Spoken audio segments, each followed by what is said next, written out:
Okay, hello everybody. We are waiting for people to connect and we will start in a few moments.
So, hello everybody. I see that people are connecting, so I think we will start now.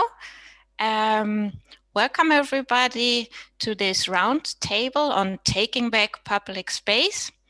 My name is Anke Kleff. I'm an activist for Barcelona en Común, and I will be moderating this round table where we will talk about urban transformations. So we will talk about how to reconquer the streets and squares in our cities.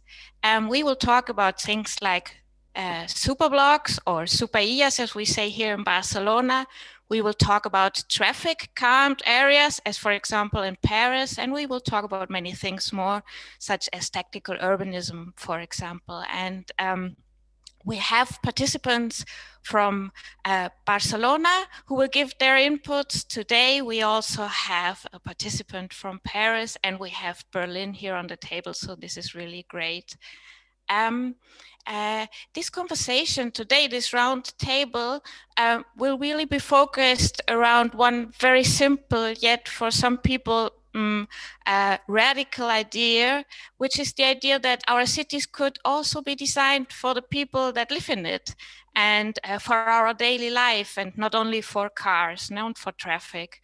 So, and we as municipalists, we know that when we reopen our streets and our squares, and when we reconquer them and sometimes even occupy squares, that is really a highly political act, no? Because we are giving our neighborhoods back to the communities. We are opening space for things that go much further than just driving through with your car or with your motorcycle and just or buying expensive stuff. No, we really changed the meaning of urban space. And as I said, that's a highly political act, and we are obviously also very much aware that these urban transformations in many cases cause a lot of resistances. So I hope we will later have a moment to talk about these resistances that happen in our cities also, no? And but if we think about it, they are not really optional, because as we all know, the earth is on fire. No, we will not be able to continue living as we do. We will have to change the way we live and move in our cities. So as I said, it's not really optional. We will have to rethink urban space. And when we structured this session, when we thought, oh, well, how do we want to talk about taking back urban space? How do we want to focus? We thought that it would be really important that we talk about these changes from two different perspectives. So we will talk about what is happening from the institutional perspective. So there are some cities that are lucky because they have people in the town hall that are implementing, that are moving projects such as the superblocks or traffic calmed areas as in Paris. And we will talk about that perspective on the one hand side, but we thought it is not complete, obviously, if we do not talk on the other hand side about what organized citizens can do.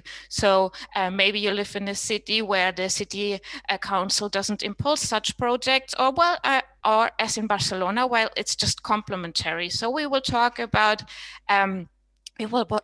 taking back public space from both of these perspectives, and I think that will be super interesting. So just to super briefly introduce the people that are here with us. So we have from Barcelona, Alicia Puig. She is an advisor for urban ecology in the Barcelona City Council. So she will talk about the institutional perspective. And then also from Barcelona, Patrick Kappert. So he represents the social movement Colectivo Superilla, and we'll talk about the other perspective, and we'll talk about what social movements can do to even push further, know what the city council is doing. So I think that will be super interesting to hear both of the sides. Then we have Adrian Sadre from Paris. He is responsible for the transformation of public space, public transport, and mobility in the cabinet of the deputy mayor of Paris. And I'm so much looking forward to hear what he has to explain about what is going on in Paris, because if you see the pictures from Paris, I mean, it's really super impressive because they're really doing bold changes. So they had these urban motorways, in the city center of Paris, and now they have been reopened to the people, and you really can see people walking, playing, just occupying space where just a few years ago cars were like driving through like crazy. So Adrian, it's super interesting to hear what you can tell us. And then also we have Antje Heinrich. She's from Berlin. She's representing the social movement Changing Cities, and they also do something that I find very, very interesting, because right now, what is happening in Berlin is that there are superblock, or as we say in Berlin, Kiezblock initiatives. They are like popping up all around the city. There's really a lot going on. And Changing Cities is trying to connect these local initiatives that are popping up not only in the city center, but actually also in the surroundings. And they are trying to empower these initiatives and to really give them tools to help them self-organize and kind of connect all of their struggles. So Antje, and there are so many more things in Berlin going on, and also all of these struggles, also the struggle for the right of affordable housing, they're actually really connected. So it's so good that you are here, and I'm so much looking forward to hear from what is happening in Berlin. So thank you everybody for being here. We will start with Alicia. As I said, Alicia, in your case, you talk from the perspective of Barcelona's City Council. Talk to us about the superillas. We would like to know what has happened in Barcelona, what is going to happen, what are your objectives, what do we want to reach, what are the challenges and obstacles. Thank you for being here, and go ahead, please. Good afternoon, everyone. It's really good to be here. So yes, I'm going to talk about the Barcelona City Council plans. Basically, in Barcelona, we are launching a plan that it's called Superblock Barcelona. This name has been like, it took off internationally at some point. So, but I would like to explain what it means and how we're going to do it in our city. So I'm going to share the screen. Okay, I don't know if you can see it. Can you see it? Yes, we can. Great. Okay, so in Barcelona, we are launching this plan that it's called Superblock Barcelona, because we have to take into account that we come from a background that Barcelona is the highest density city, taking into account vehicles. So we have 6,000 vehicles per square kilometer. And in Barcelona, every day we have 1.4 million car rides, and we're a city of 1.4 million people. So, and also we have an inequality in public space that, like historically inequality, where 60% of the, 50% of the public space is dedicated to motorized vehicles. We also have high levels of pollution, as you can see in the second map of the concentration of NO2. And on the left map, you can see how many cars cross the city every day. So we realized we had a problem. We had a polluted city, a city that did not belong to their people, because it was the public space, it was full of cars. So we understood that democratizing the public space and having a greener city would be a public policy that would go hand on hand. So we thought that the Superblock project provided the formula to achieve this idea of having a safer and healthier city. And that would be a better city for children and elderly people, and also better for social life, community life, and for local commerce. Barcelona, big part of the city is structured in blocks. Maybe you've heard about the Sarda grid.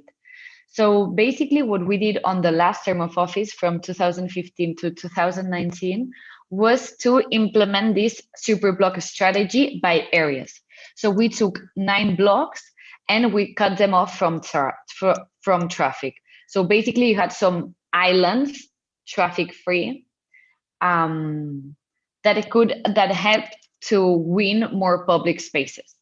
What we decided in this term of office from 2019 was to scale up this process, and instead of focusing on choosing some areas and make them car free, traffic free, we would try to make 1 out of 3 streets in Barcelona green streets.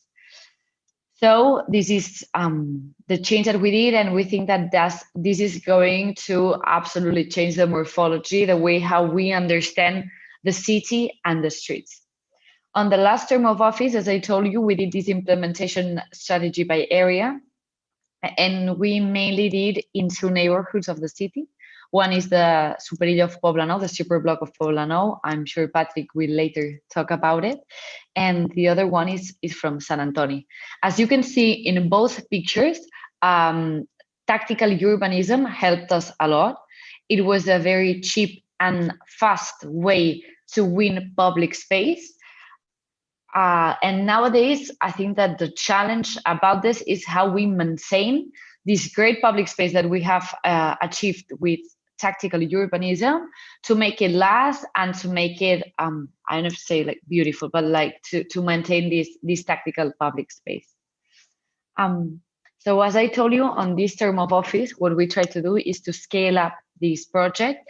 And as you can see here, La Champla is one of the districts, the centric districts of the city, where 2,500 people live in here.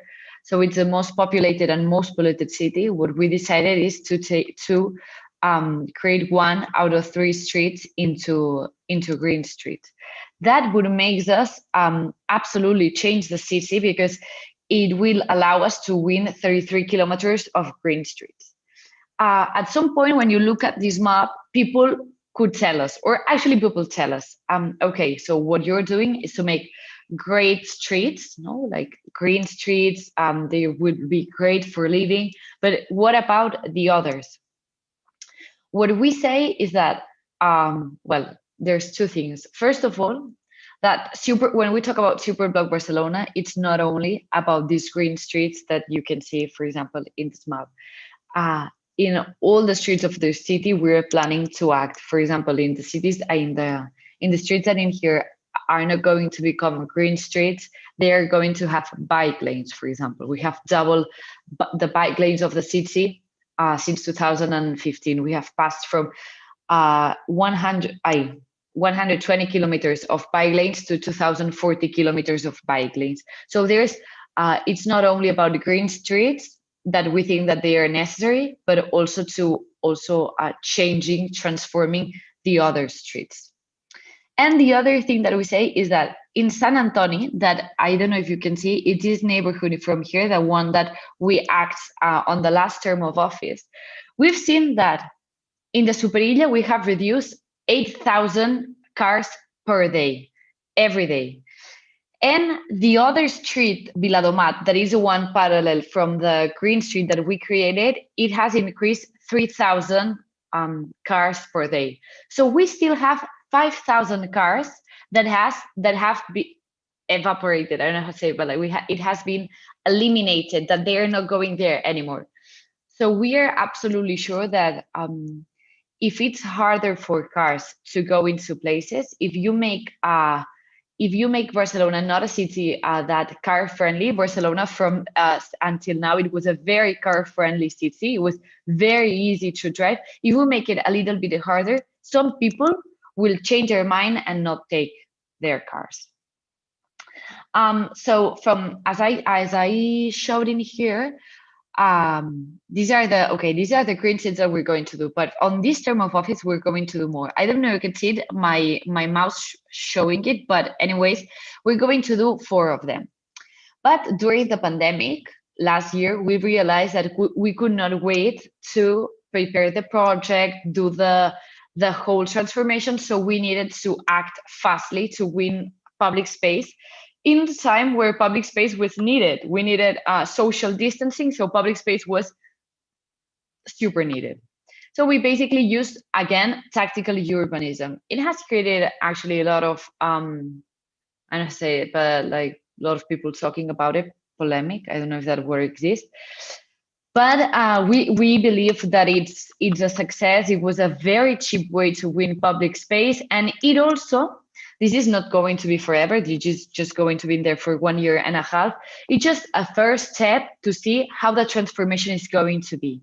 No, so these are the green streets that are going to become green streets. So you do a first step, and you paint one of the lanes, so cars feel that it's not their space anymore. So they see that they cannot ride in that streets like they used in the past. So basically, what we are trying to do, I love this drawing. It is drawn by someone of the Superilla collective, so someone from Patrick's collective. So this is quite.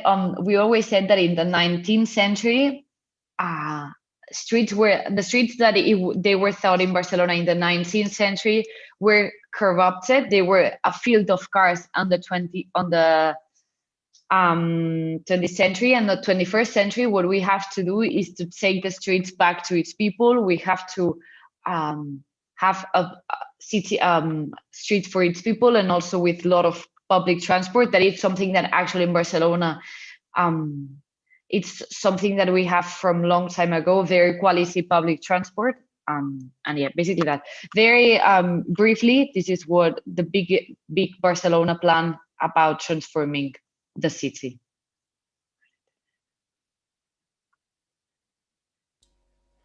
Wow, thank you, Alicia. So there's really a huge project lying ahead. That was very interesting. I think later we can talk about a bit also about resistances and obstacles, but we can do that in the second round. So thank you. The second intervention, we would like to ask Adrienne. So you also talk from the point of view of a city council. Let us know what is going on in Paris, please. As I said, the pictures look really impressive.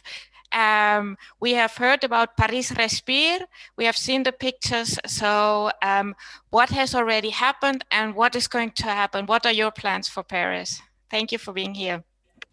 Okay, hello everyone. Yes, I'm working, so just to be clear, with the vice mayor, so like vicealcalde in Spanish, in charge of mobility and transports, and I'll present a little bit what we're doing, and mainly like the plans and the projects that we have that use tactical urbanism and placemaking. Before talking about the projects, I think it's nice to think about what is the political philosophy behind it, because we have many projects, urbanism projects and projects on public space, and we need to justify them. Maybe that would be the next questions, but in order to think what is like the fundamental philosophical questions why we do that is for us. I think I could sum up in three verbs, like the philosophy behind it is to appease the public space, and by appease I mean like reducing the pollution that we have in public space, noise, air pollution, but also the conflicts that we have between different users, to adapt public space, and we mean updating a public space to new infrastructures and new use that we have of public space. So it could be electric charging stations for electric vehicles, it could be new bicycle stations, it could be new delivery, a zone for new logistic strategies. And finally, I think the third verb would be redistribute. And that's a very, very important verb here in Paris, because Paris is the sixth most densely populated city in the world. There are more inhabitants per kilometer square in Paris than there are in Bombay. It's a very, very dense city. And when we talk about public space, what we talk about is really redistribution. So we have today 50% of the total public space in that very dense city that is dedicated only to cars and motorcycles, either for traveling or parking. But in that very, very dense city, half of the public space is dedicated to car motorcycles, and they account only for 10% of journeys in the city. So it's really like a dilemma of social justice and of redistributing public space that we have. And we do so with various projects that use, of course, tactical urbanism. So those main projects that I see now that use tactical urbanism and placemaking in Paris is like what we will call the city bike plan, which is basically the investment plan that we have for bicycle policies. And then the school street program that we'll talk about, the limited traffic area, which is something that exists in other cities, but it's very hard to implement in Paris. And then we have something very new for this new mandate, which is an interesting program, I think, which is called Beautify Your Neighborhood program. And it's, well, I'll talk about it, but it's a lot about placemaking and tactical urbanism as well. So the city bike plan, I'm just putting a very simple scheme here. It's that I borrowed from NGOs that we have in Paris that help us to make policies, because there is no official bike plan map for this mandate yet. But like the logic behind it is to make bike lanes in priority on the same line than the metro. So this map here looks a lot like the metro map, and it's because we think that for people it's easier to think in terms of metro lines, because they already know like where it's going and the numbers, and so we really work toward that. So that's the objective, that's the plan. And then in terms of tactical urbanism, during the COVID, we made actually 60 kilometers of bike lanes in less than 6 months. So it means that we did more in 6 months, more bike lanes than we did in the precedent mandate in like 6 years. And so we built those COVID lines, those sanitary COVID bike lanes, mainly on the track of public transport routes and mainly on the track of metro. And the logic behind it was to lessen the number of people that would take the metro, so that people can respect the sanitary measures in the metro. So we take people from the metro and we put them on bike. Like, that's the overall logic, and it worked very well. And of course, we want people more than the one that comes from public transports. We also want people that was traveling by car and that will shift to bike, of course. And it worked really well because, for example, the Rue de Rivoli, which is still a COVID bike lane today, became one of the most frequented bike lane in the world. There's more than 2,000 users every month. And most of the COVID bike lanes works pretty well today.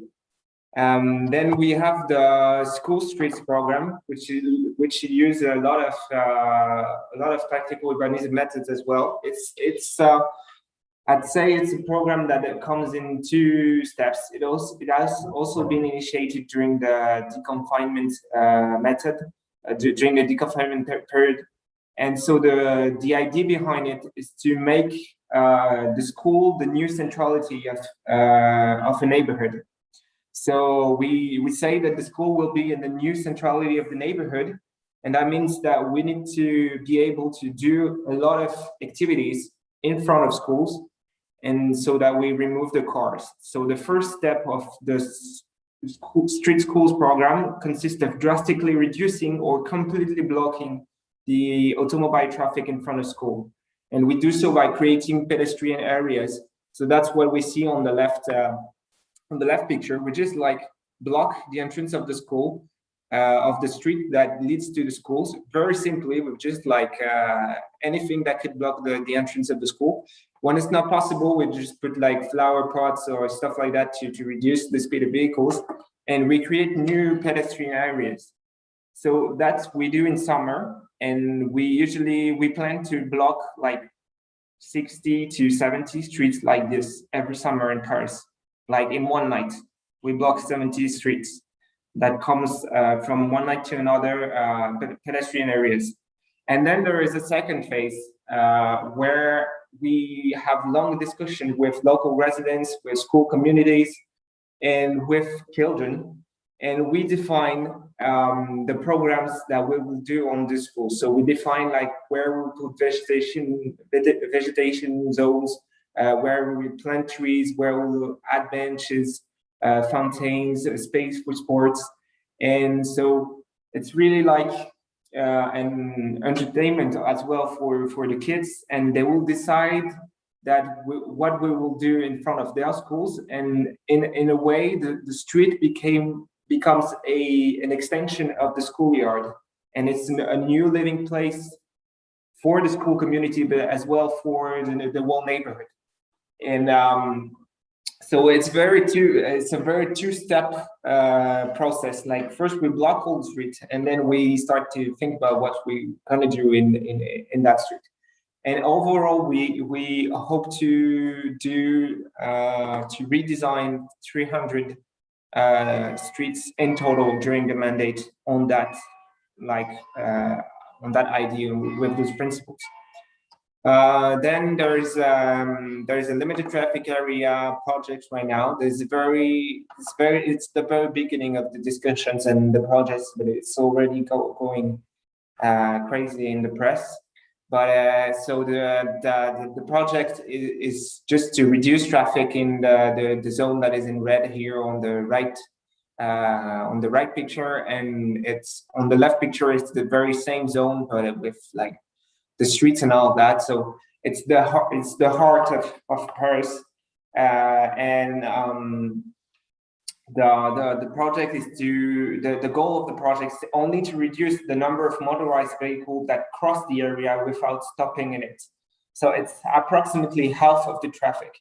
So we have today half of the traffic that cross that area without doing anything in it. It's just crossing, and half of the traffic that is traveling in that area to do something specific, either because they're residents, because they are clients, do some job, because they're going to restaurants, anything, but they have something to do in it. And so we will allow half of this traffic, and we will redistribute the rest of the traffic elsewhere in Paris.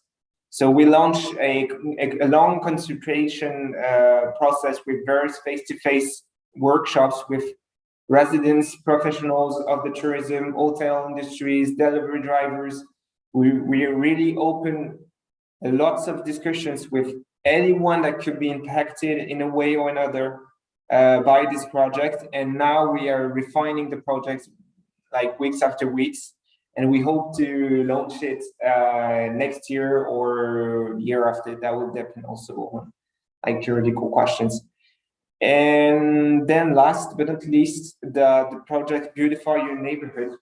That's a very, very new program. It's actually like, it wasn't going to be a big program, but it's getting a lot of momentum and support from everyone, and from both the residents, but all the institutions. The idea is to do a coordination program for work on public space. So what we do is that we want to gather all the interventions on public space in a given time frame for a given neighborhood. So all the neighborhoods that you see in like blue or clear on white on the left picture, clear white or clear blue, are the first neighborhood that will be redesigned and rearranged. And the idea is that we give like a given amount of money to redesign completely this neighborhood. And we also meet up with all the private companies that have interventions to do to like do some maintenance on the, like, I don't know, on the gas network, on the electricity network, telephone, anything that could be on public space. And we tell them, okay, but the work is going to be from January 2022 to June 2022, for example. And we also are going to conduct all our projects on public space that are in those neighborhoods in this given period.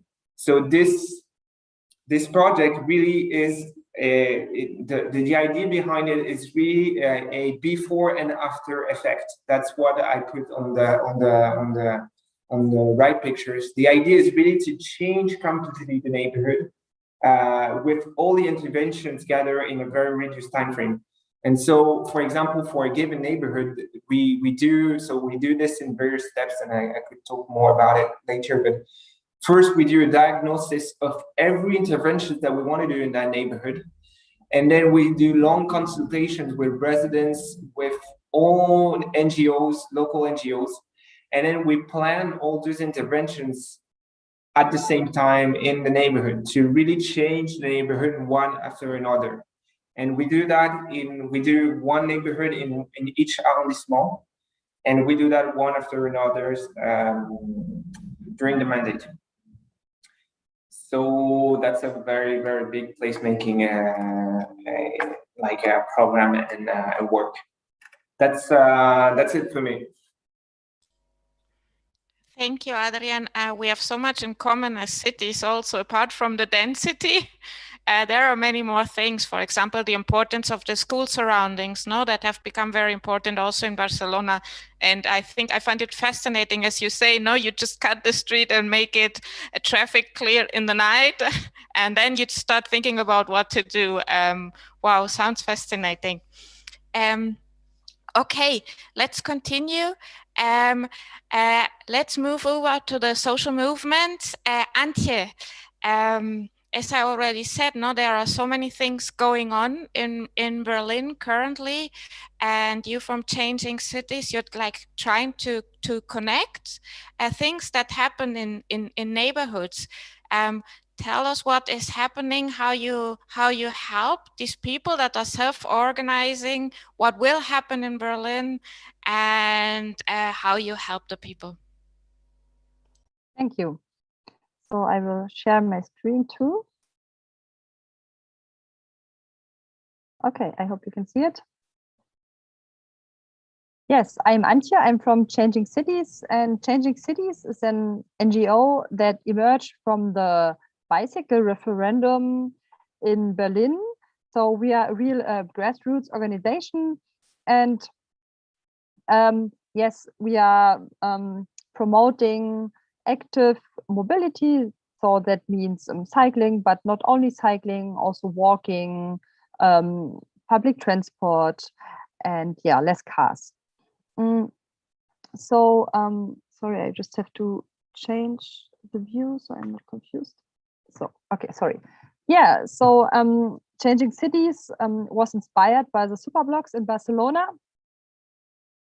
And last year we decided to start the Kids Blocks campaign.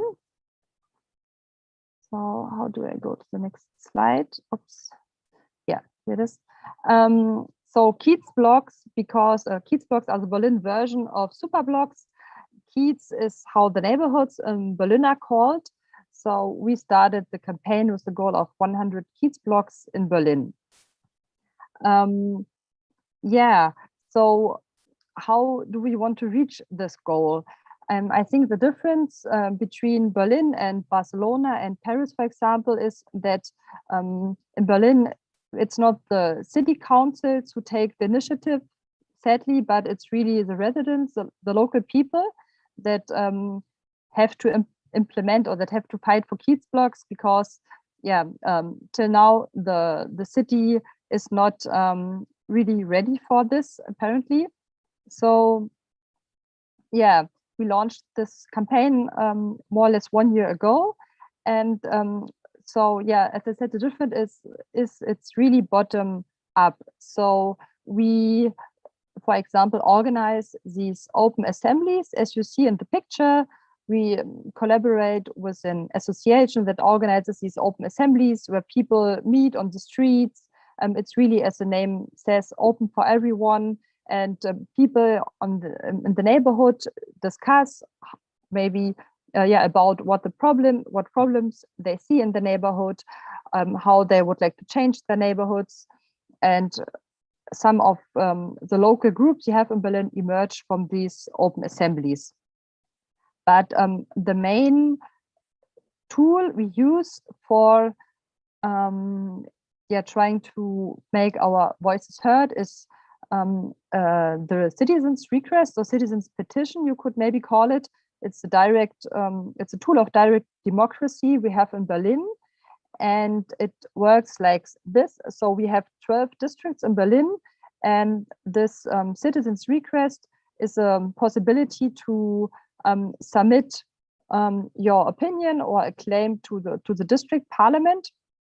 So you have to, like, a local group, for example, who wants to implement a Kiez block, they write their claims down. They write down, for example, their traffic plan, maybe a model filter here, or some green spaces there.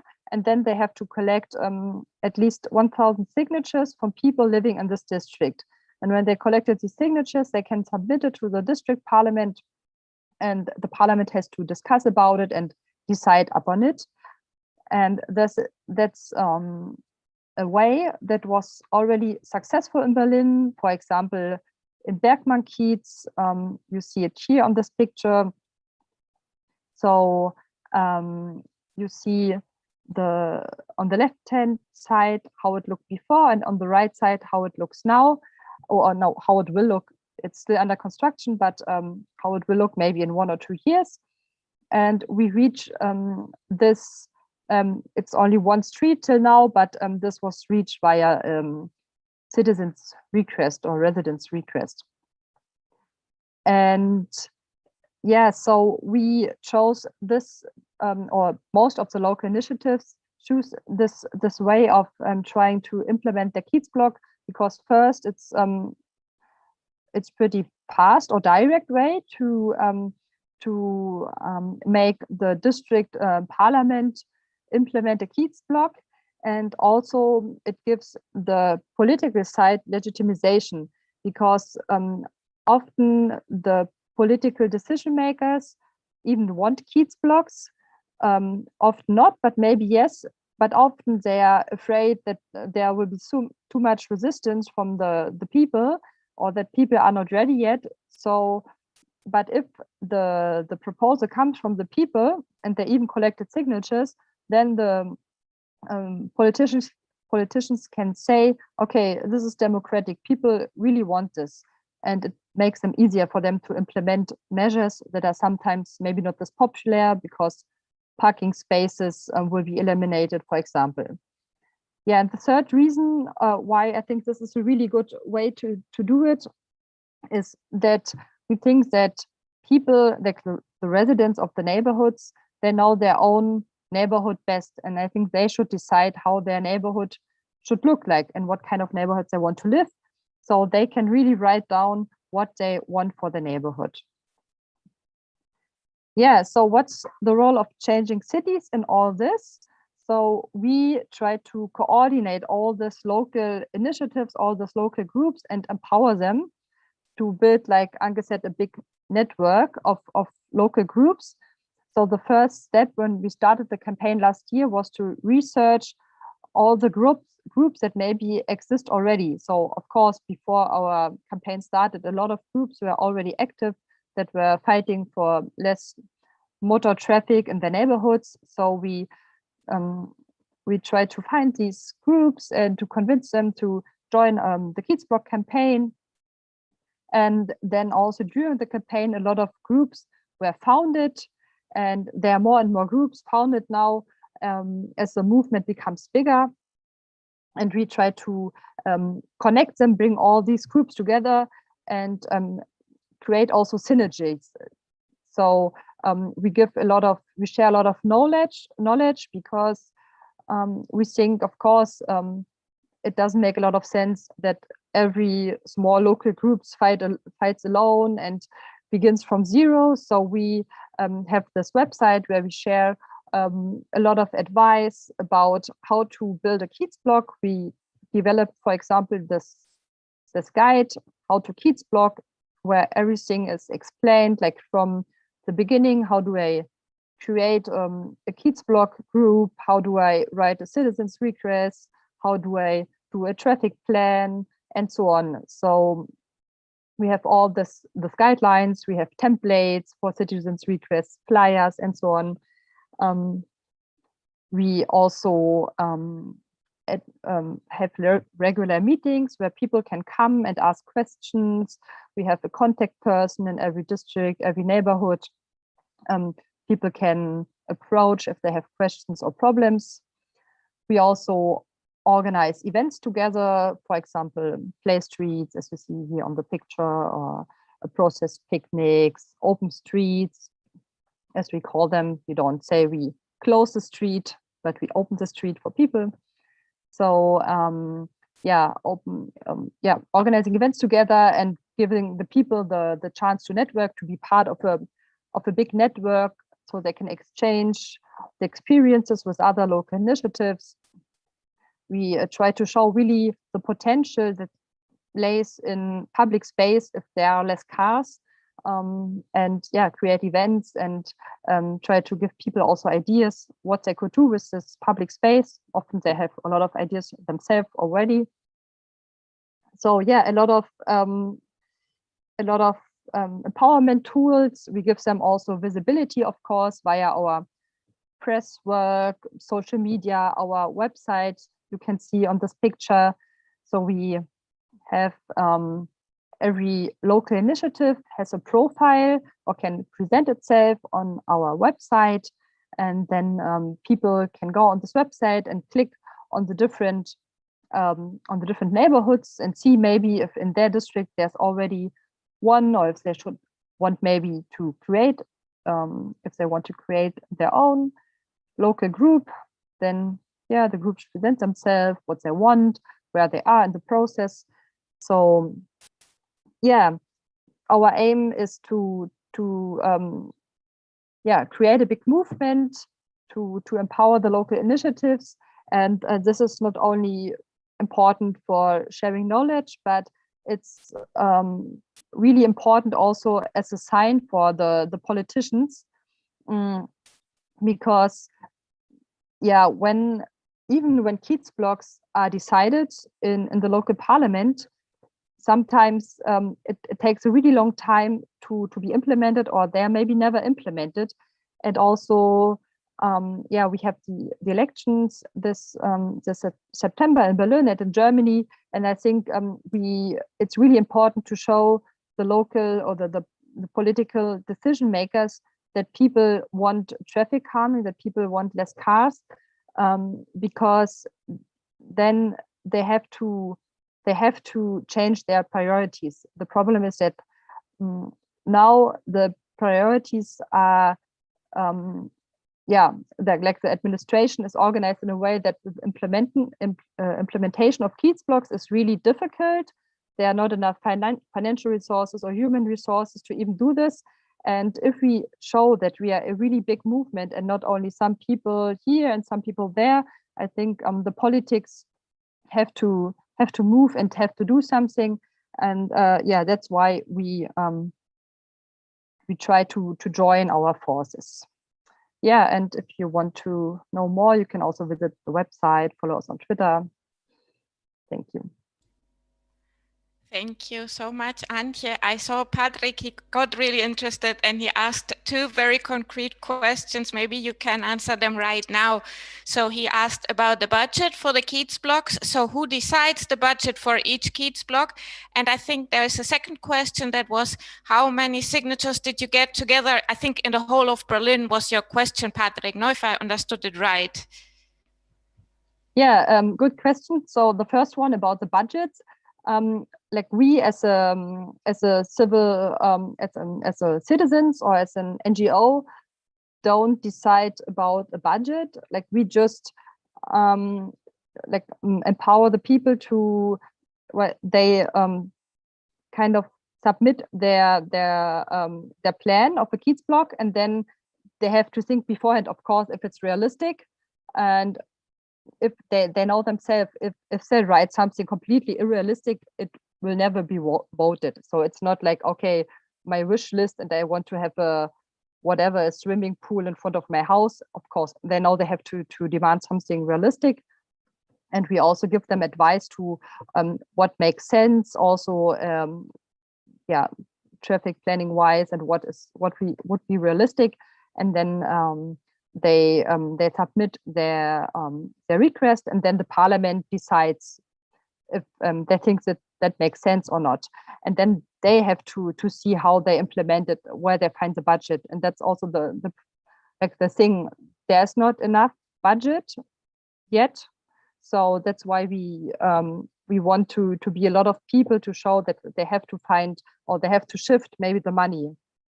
Yeah. And what was the second question again? I think the second question was how many signatures in total.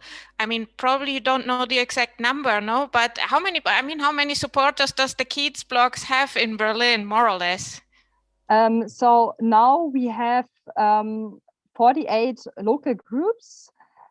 From these local groups, there are 2 to 3 that already reached implementation of the Kiez block, sometimes via this citizens' request, sometimes in a different way. And then there are around, it's difficult to say, 5 to 8 accepted requests, but sometimes it was even the district, it was the district parliament who decided it together with the people. Sometimes it was this petition, and there are now 7 running petitions where people are collecting signatures. So in total, I would say maybe about 10,000 signatures in the last year, like roughly, yeah. Okay, cool, super. I think later we will have time for some more aspects that that we talked about, you and me, no, in the preparation also, because you're also very much worried about gentrification, no, which I think is an issue also. What happens when the neighborhood becomes more beautiful? So we can come back to that. But and now let's move over to Patrick. Patrick, I think, yeah, that was quite a difficult, a distinct situations that they have in Berlin. It's totally, I mean, in Barcelona, the situation is totally different, no? So because the city council is pushing forward these kind of projects, so it's not a local neighborhood initiatives that collect 1,000 signatures. So I imagine your work is different.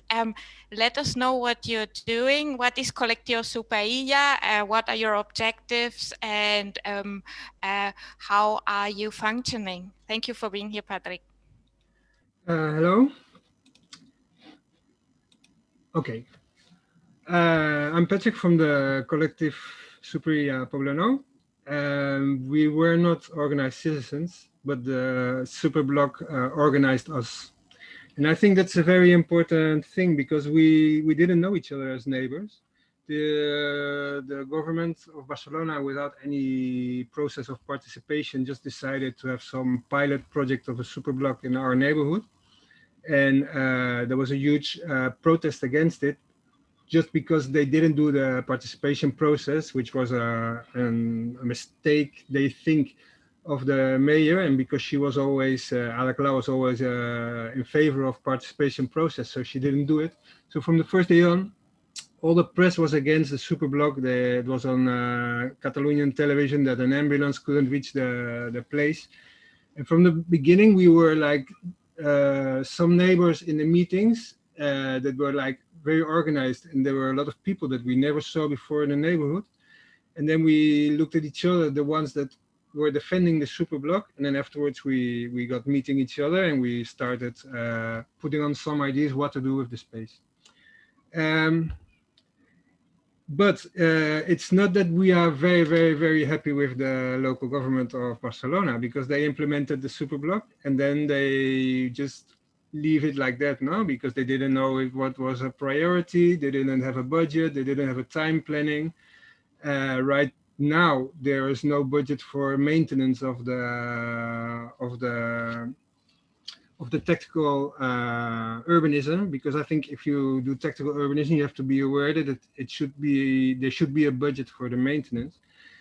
And I think that also the ambition of Barcelona could be better. We notice as neighbors in the superblock that there are a lot of people coming from all over Barcelona to just spend the night here in the superblock, because there are tables in the street and it's very nice and it's very comfortable to be in the street. So they come from other places of Barcelona because they close to their home, they don't have this space.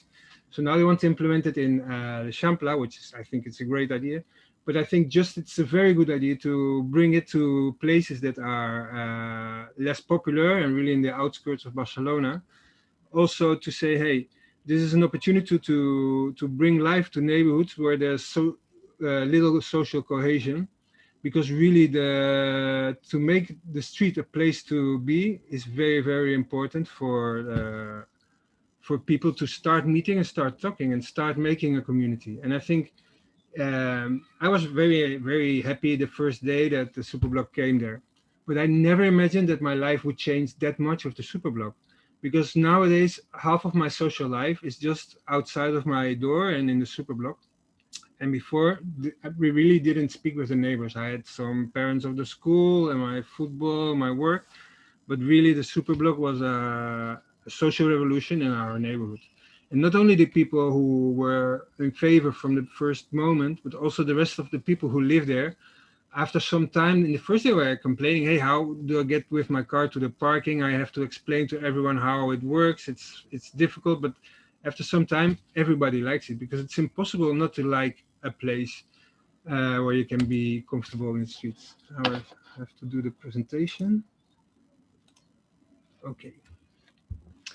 So the question was, what can you do as a social organization? I think that the most important is occupy the street, enjoy it, because it's really nice to occupy the street. And it's really a new experience to have the street again for conversations, for meetings. make a lot of pictures because you have to share your experience. And then what Antje said, and I think it's very important, you have to demand the superblocks to the administration. We will talk about it later, but we really noticed that there's a huge lobby against the superblocks. And it's not only from really the car lobby, it's also the newspapers. If you open a newspaper, all the advertising is from cars, everything. So they really have their income from car industry.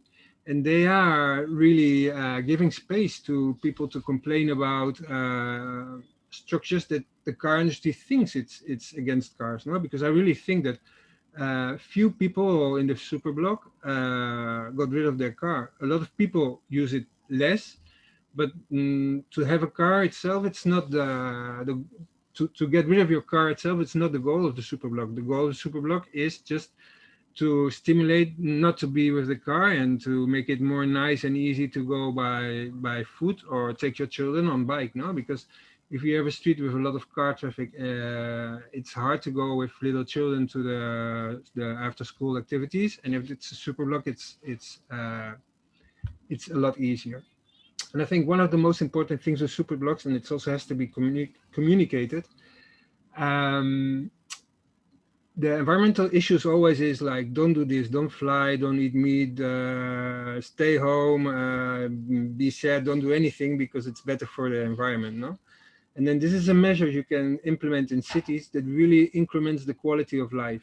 And I think that's one of the best things of the superblock, that you have a measure you can do in all the cities, all around the cities, and really change the role of how people move in cities, and at the same time really increment the quality of the life of people. And it's not only the quality of life, what I said, no, it's a social structure of the neighborhood that changes.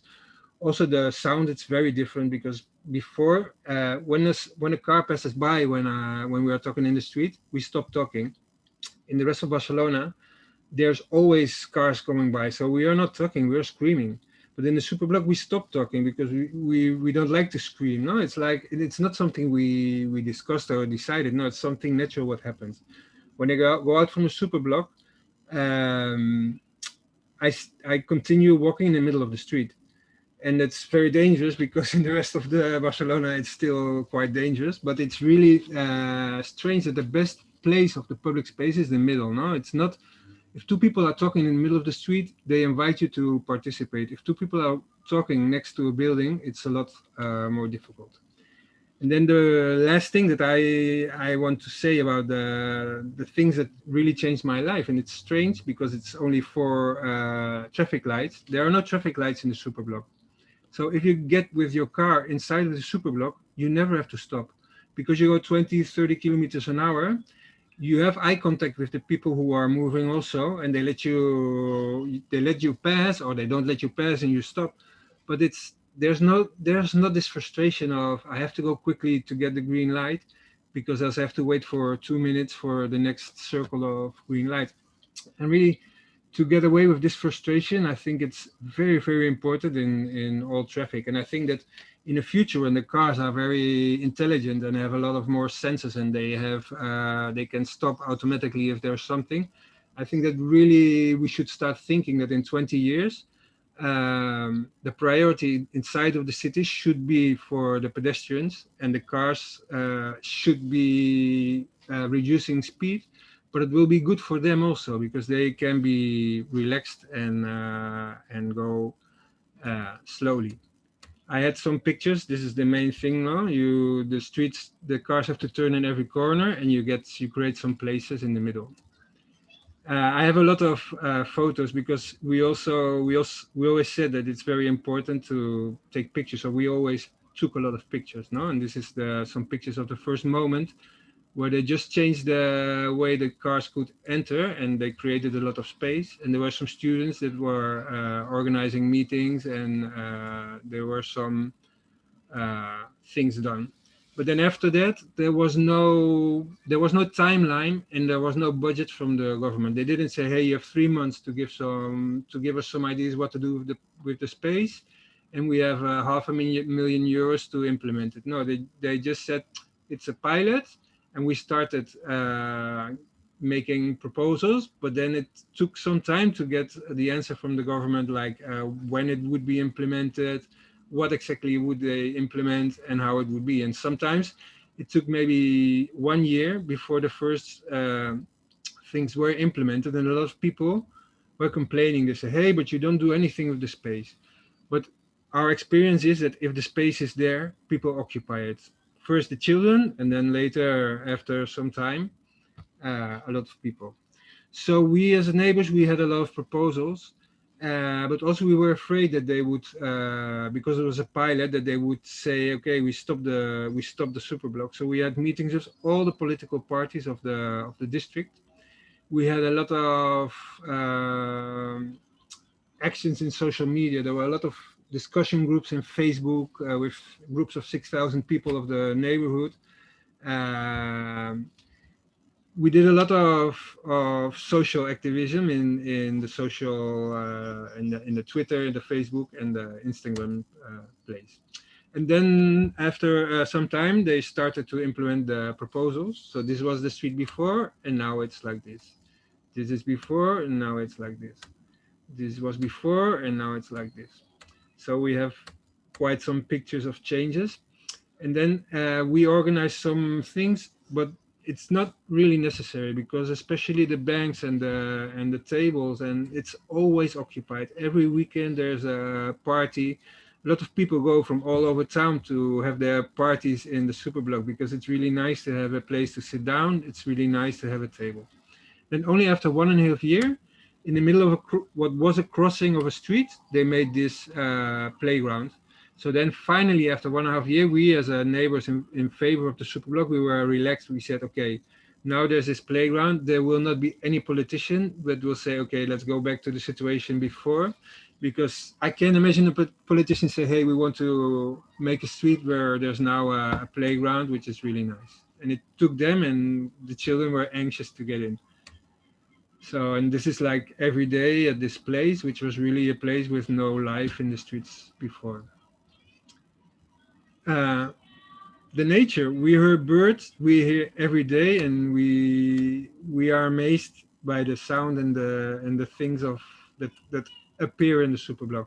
Not only birds and insects and animals, also students that go there to study. There are a lot of offices in the neighborhood, so people go there to have their meetings. And there are also spontaneous actions like, well, this was not spontaneous, but this is a spontaneous video move. What do you say? Cinema alla fresca, open air cinema. I think a lot of people are learning to go by bike in the superblock. A lot of people go with the roller skates, and some elderly people have their physical activities in the superblock. So if you create a space where people can be at ease, then it's very nice. We organized a lot of things. We did an open air cinema, a blade competition, a song contest. But I think it's not necessary anymore. We still do it because we like to organize stuff, and we have become a lot of friends inside of our social organization. There was a lot of attention, and we did a lot of presentations. We did a lot of presentations all over the world. We went to Reykjavik, to Amsterdam, to Zaragoza, to Mallorca.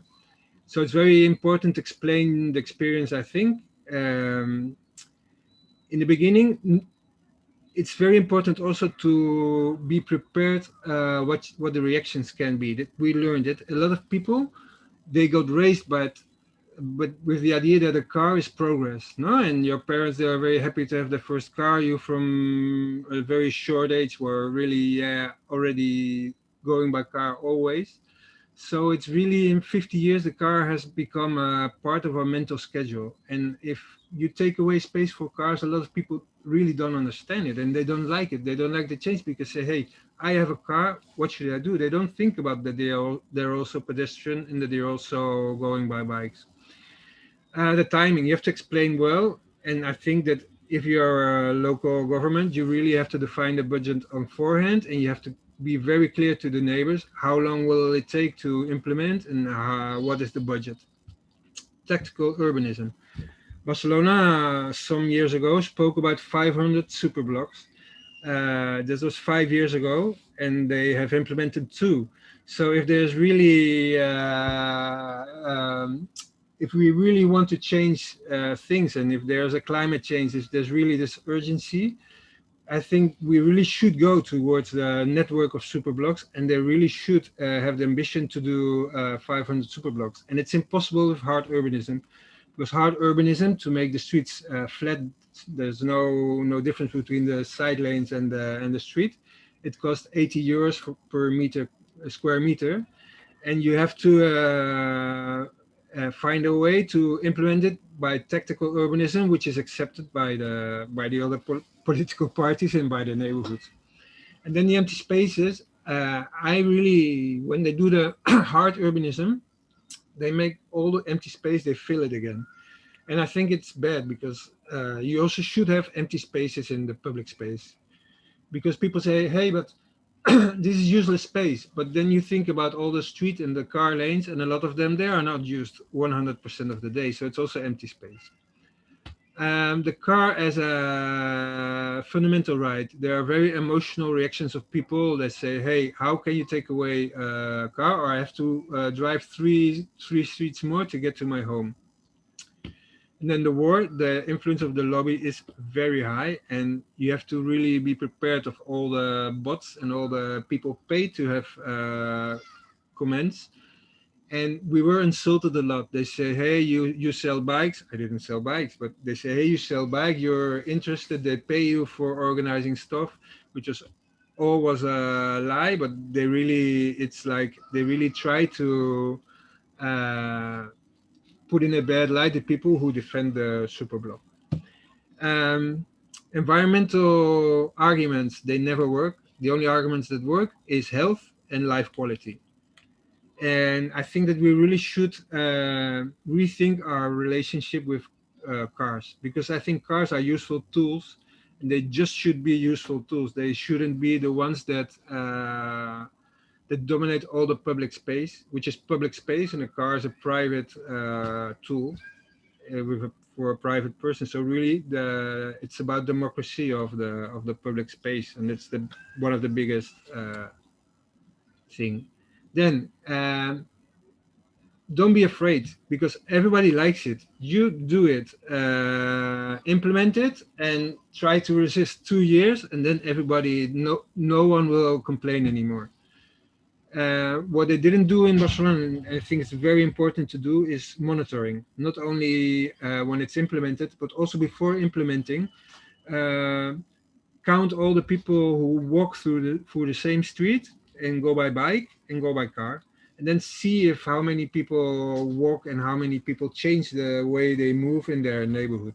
Because most movements inside of towns are less than 5 kilometers. And if it's nice to move by bike or walking, people like to walk, people like to go by bike. People don't like to go by car. They only do it if they have to, but if they feel unsafe in the street, they take the car. Well, as I said, everybody likes a superblock after some years, so you have to act without fear and really ignore the messages from the lobby. So special thanks to my colleagues, and also a lot of pictures are taken from Sylvia, and also from the town hall. That's it. Thank you, Patrick. The pictures were really super inspiring. There was one question from the audience. Somebody asked about sharing space between cars and pedestrians, and if you're not afraid to let, for example, children run free. No, how do you manage the security aspect? Well, it's a very, there's one place in the superblock that they maintained, one street of the superblock, they maintained the street lights. And it's just touching a place that is only pedestrian with a lot of children playing always. And it gives some dangerous situations, which do not occur in the rest of the superblock, because in the rest of the superblock, there are no street lights. So we see that the cars they go in, they have still the paintings on the street with white lines. So they have their space defined, and they see at the end of the street a green light, and they go very quickly. even though it's 20 kilometers an hour. So we are talking about with the administration, with Barcelona, to see that they can. I think they should go a lot more inside of a car, go by car in the superblock to see how the car drivers experience the superblock. Because if you have two straight lanes, you have to make it very clear to the users of the car that inside of the superblock, the pedestrians have the priority. And until now, it's not enough indicated. We participated in the projects that you could promote an idea, and then there was some budget to execute it. And one of the ideas that were approved was a radar, a radar with some smiley if you go with the right velocity. I see that especially in the places where there are no street lights, the people respect the pedestrians. Also because if you go in there, you know the neighbors, no? You only go there if you live there or if you have something to do. So you know that your neighbors have children and you don't like to have an accident with one of your neighbors' children. Thank you, Patrick. I think we have to dedicate the second round of questions, which will be the same for everybody and will be quite shorter, to talk about resistances, because all of you mentioned it. We can really not talk about these urban transformations without talking about the resistances. And I think many of you mentioned that they are really emotional reactions. So when they first talk about these projects, people get really nervous and there come all kinds of reactions. Then we have the strong car lobby, but we also have the press behind, as you already said, Patrick. So urban transformations cause a lot of fears and a lot of trouble before, during, and during maintenance. I would like to ask all of you just to give one example of one of the main resistances that you encounter in your city, in your environment, and what you do to overcome it. I think we will start with Adrian, because Adrian, I think you have to leave for another meeting. So maybe we can start this round with you and hear what is happening emotionally in Paris. A lot of emotions. When you know, French like theater is in drama, and it is also true in politics. The thing I think is there is a lot of resistance, political resistance, mainly a strong opposition, but that's the debate in France is culturally has always been very dramatic, very with a lot of phase, and so it's expected in a way, and it's normal. But I think the way to manage resistances, well, there are many ways to do so, and I'm not sure we're perfectly doing it, but I think the first thing is to be very, very clear during the election campaign. That sounds very basic, but it's to be very clear about the projects that are coming during the mandate, during the election campaign, because then the first thing you have to say when you start up a project is to say that it has been presented during the election campaign. And that's the I mean, in terms of legitimacy, you can do as many meetings with local residents as you want, but the very first event that gives you the legitimacy to do a project is really the election. So the first thing is to be very clear during the election. Then what we do here in Paris, what is very helpful when we have a lot of opposition to a project, is to use spokespersons or civil society persons. We have as well here on the panel some persons from pedestrian NGOs, from biking NGOs, to help us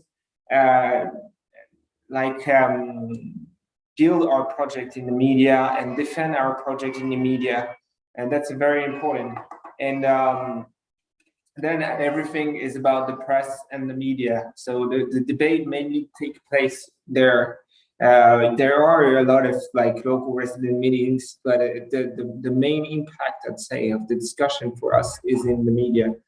And so I think that's the thing. Spokesperson and the civil society be very clear during the campaign. And lastly, what could be very helpful is cooperation programs that we have between different cities, and show like very clearly that what we are doing in France, that what we're doing in Paris is nothing crazy new, that it's all already implemented in some cities. Could be in Copenhagen, could be in Rome, it could be in Milan, could be in Barcelona.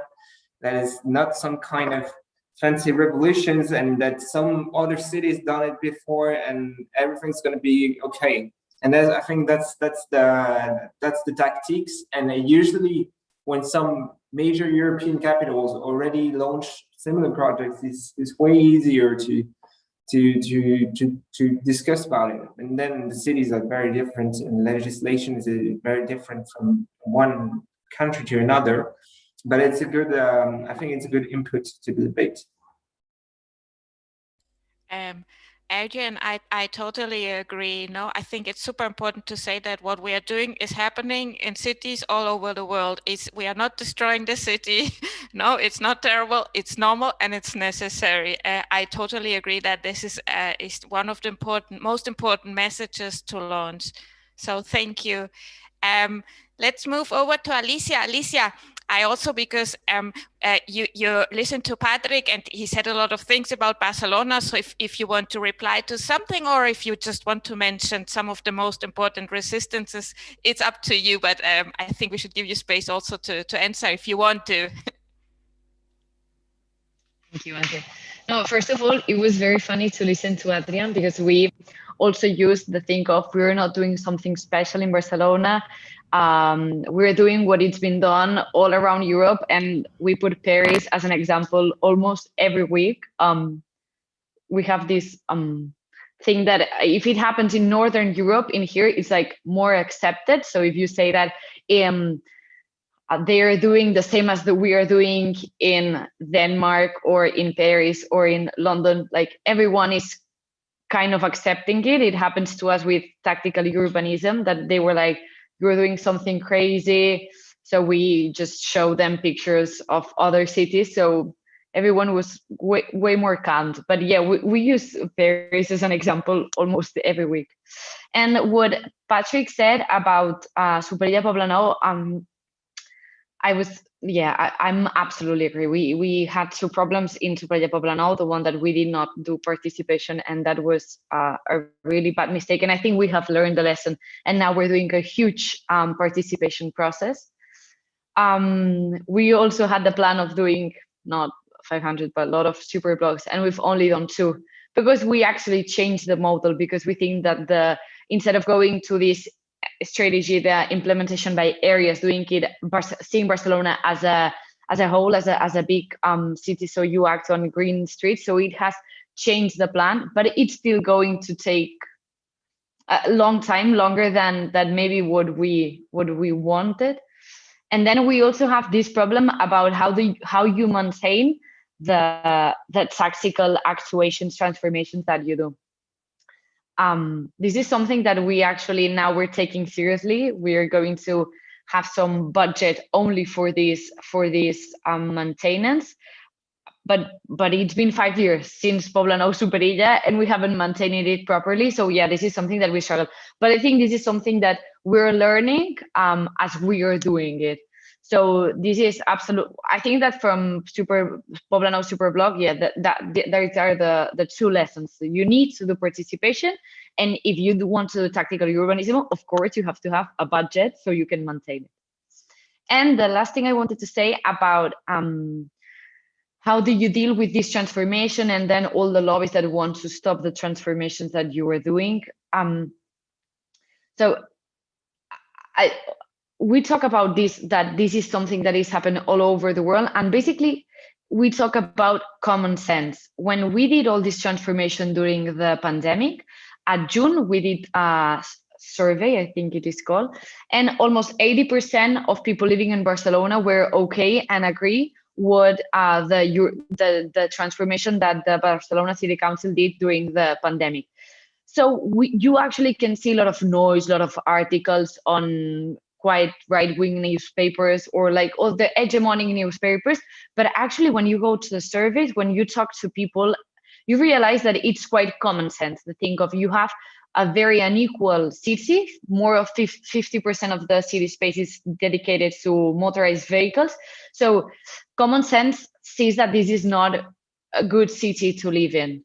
So we think that actually having these numbers, I found very interesting what Adrian said about to say that, okay, this is something that we said during the election campaign. We actually don't do that. And I think it's very interesting because we actually told that we would do that on election campaign and we won. So it's quite legitimated, but we actually don't do it all the time. But yeah, basically it's something that people talk about it. It's very polemic, this transformation. But then when you realize, when you see the numbers, we also have this policy called Obrim Carrers, open the streets, where you cut the traffic off from 2 big streets in the city every weekend. And you have the surveys, and it says that in the neighborhood and in the whole city, from 80-90% of the population are okay with that. So it's absolutely, it's a success. It's majority people thinking that is a good idea. But then you see a lot of articles on newspapers saying that you're destroying the city and stuff. But that's actually very, and we need to say it out loud, and we need to believe that it's just few people. We don't have to be afraid of them, because at the end, 70-80% of population are okay with these transformations.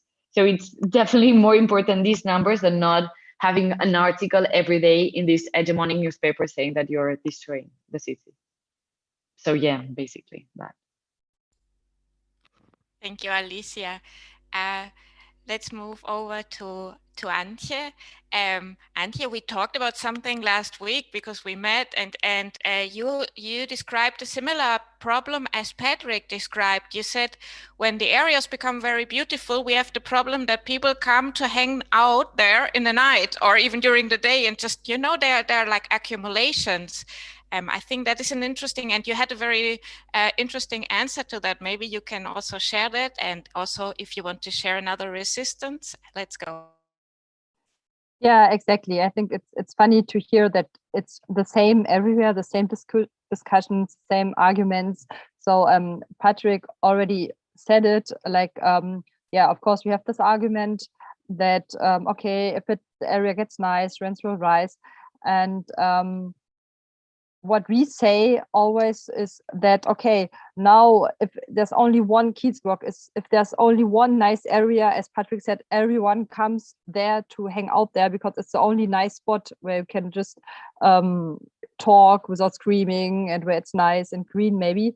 So but if you create traffic humped areas in the whole city, of course, people will distribute in the whole city and not come to this only one nice spot. And that's also the goal of our campaign, to build as much Kiezblocks as possible.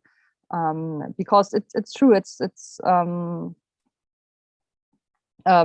that yeah, on the short run, people come to these places, and it could be louder than normal. Yeah, so that's what we tell people normally.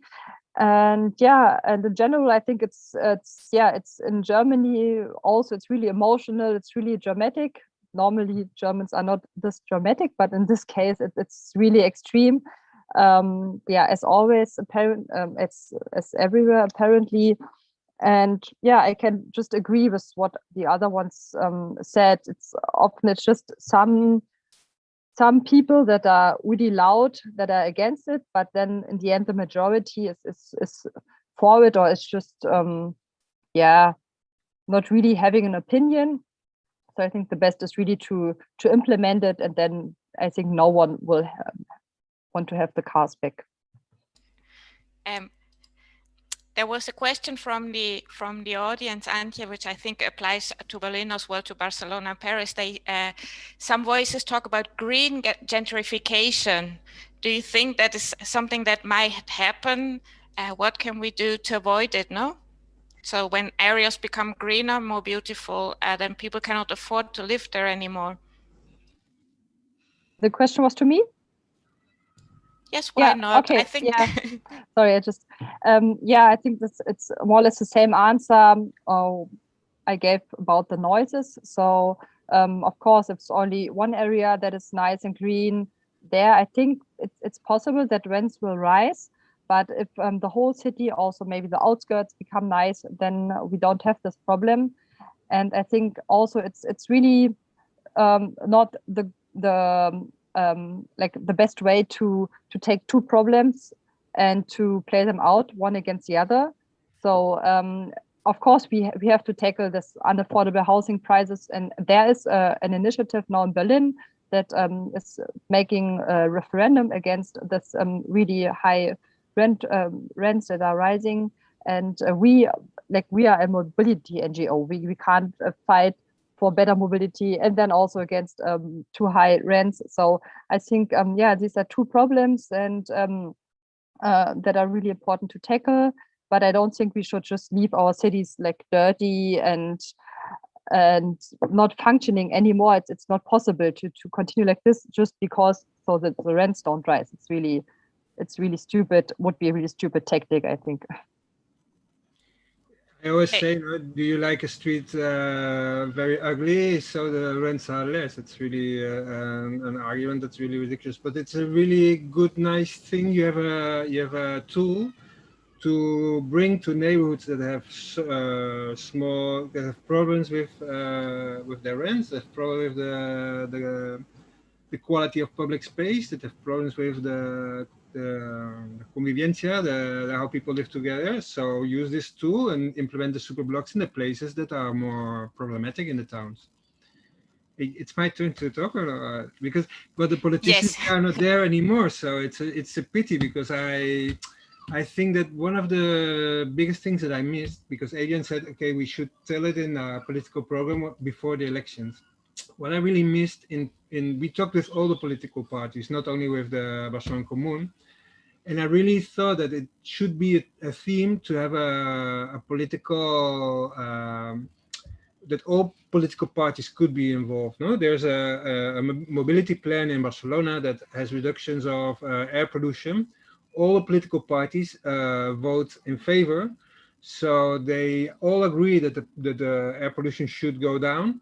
But then if there is any action to implement this, all the opposition is against it. So I really think that the ones who are in charge have to, on forehand, go sit down with the other parties and say, hey, we voted all to reduce the air pollution.